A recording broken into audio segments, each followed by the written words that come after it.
feeling, né, o sentimento, para quem já curte que eu falo que as coisas têm sentimento de equipamento.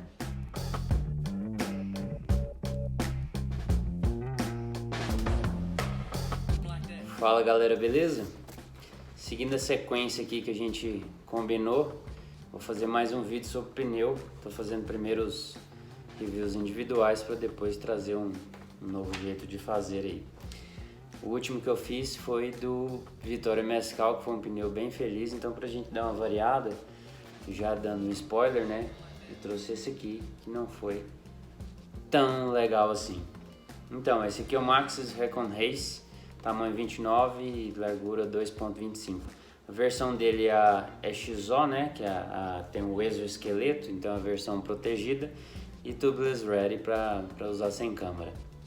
Como que foi o uso? Eu usei ele só na traseira, e eu acho que foi suficiente para entender o pneu como um todo. Ele montou fácil, não tive nenhuma dificuldade de montar ele aqui em casa e montar o tubeless, né, colocar o líquido e tal, com a ajuda daquele equipamento da Specialized que tem aquela bomba com o reservatório que eu tenho review aqui, vou deixar o card. O que é impressionante nesse pneu? É a rolagem. A gente vai chegar nas medidas, mas o que ele tem de muito especial em relação aos outros é a rolagem. Então ele rola extremamente bem. A gente pode pensar, a gente sempre pode pensar, né? A gente pode lembrar, teve uma época quando a Maxxis começou a fazer algumas propagandas do protótipo, vazava foto do Nino e tal usando ele. Foi bem na época que começou a ter os short tracks, né, as corridas de sexta-feira lá nas etapas do Mundial. E o Nino usou esse pneu como um par em algumas delas. A Kate Courtney também usou e tal. O que é interessante, você pode ver que as quedas que o Nino teve de fazer curva fechada em brita e perder a frente, ou alguns erros de pilotagem que ele teve no short track principalmente, ele estava com esse pneu.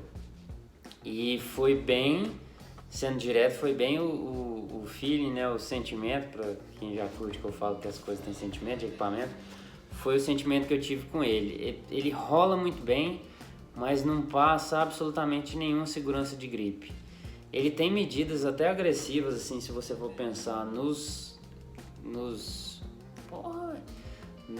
cravos laterais, mas eles não funcionam muito bem não. Mas vamos a mais dados aqui. Ele é um pneu mais confortável um pouco para rodar com a calibragem um pouco mais alta, igual eu falei, o Mescal com 18 PSI, que estava rodando mais macio, ele eu rodei com 20, beleza. Os cravos laterais eles são decentes, mas infelizmente são decentes visualmente, mas funcionalmente nem tanto.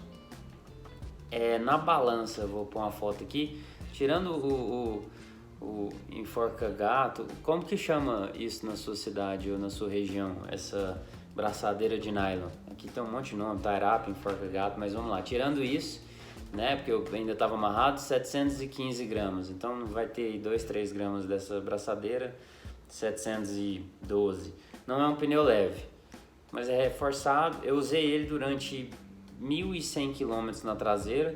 Vou deixar umas fotos aqui dele também, como que ele ficou após o desgaste, né? Depois desse uso, como que ele já tinha desgastado. E não tive nenhum furo com ele, absolutamente nenhum furo. Só escorregões mesmo. Onde que foram sustos? Na terra molhada, né? Com 1.100 deu para passar por muita coisa. Fui no laboratório, né? Que é o circuito mais famoso de cross country que tem aqui. Fui em estradões, etc. E quando eu fui ao Morro Feio, que é onde eu vou deixar umas fotos aqui também, igual eu deixei do Mescal, e em alguns estradões abertos, na época que estava mais úmido, esse pneu é extremamente escorregadio, Ele perdia tração em tops de terra batida.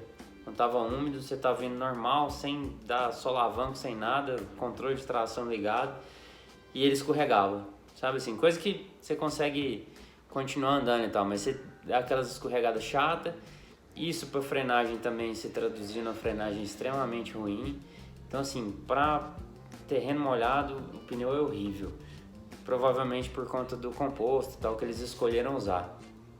E quando o terreno começa a ficar muito solto, ele também, o grip dele reto, às vezes você consegue até salvar um pouco em curva, mas ele reto é muito ruim. Então assim, indo para as medidas, enquanto eu vou falando aqui, eu vou colocando as fotos aí também. Os cravos centrais, eles têm 2 milímetros de altura, que é ok, é tipo mais alto que um Thunderbird, mas com um grip bem pior que o Thunderbird. Os cravos de transição, eles têm 2 tamanhos distintos, mas bem parecidos, é 1.72 e 1.76, são cravos um pouco mais reduzidos aí na transição. E na lateral você tem cravos de 3.1, então assim, não é um cravo pequeno, é menor que, sei lá, de um Icon e tal, mas é um cravo já de algum tamanho, ele tinha que funcionar um pouco melhor. Tentei abaixar mais pressão, tentei prestar mais atenção, né, para ver se você sente o pneu indicando ou não que está perdendo tração, mas nada funcionou. A largura, ele tem os cravos dele, os laterais, eles passam um pouco da carcaça, então ele montado, né, novo, ele ficou com 2.16, ele aqui no encarte é 2.25, então ele medido ficou com 2.16 só a carcaça ou 2.18 até a quina ali dos cravos. Então é basicamente isso, para a gente alternar entre um pneu, não vou falar um pneu bom e um pneu ruim, eu vou falar entre um pneu que eu gostei e um pneu que não. É bem importante lembrar que isso é uma opinião, né? Então é a experiência que eu tive, então é só meu ponto de vista. Alguém pode estar usando esse pneu e deve estar achando ótimo, esse pneu está vindo muito nas linhas aí da Spark, da Scale, da Scott, então provavelmente tem mais gente usando ele do que na época que eu testei ele aqui. Eu realmente não gostei, não recomendo esse pneu. Tive um amigo há poucos dias que adquiriu uma Spark e ela veio com esses 2 pneus e ele estava esperando, né, aquela expectativa de uma ótima bike nova e ele ficou meio decepcionado com o comportamento da bike na trilha. Eu falei, cara, dá uma chance para outros pneus.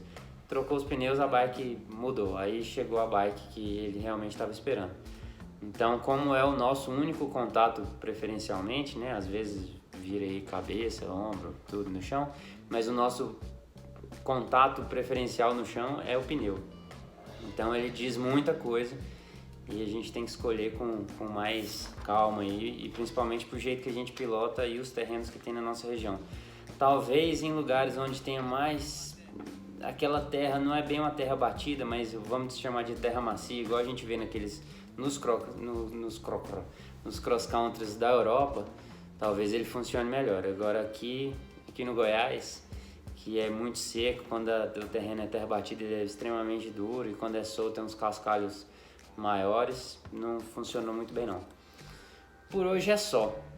Se em algum momento desse vídeo alguma informação te foi útil, dê um like. Se vai ser útil para algum amigo seu, compartilhe. E diga aí, principalmente se você já usou essa criança ou pretende usar, o que você está achando ou o que achou, beleza? Obrigado, até a próxima, bons treinos.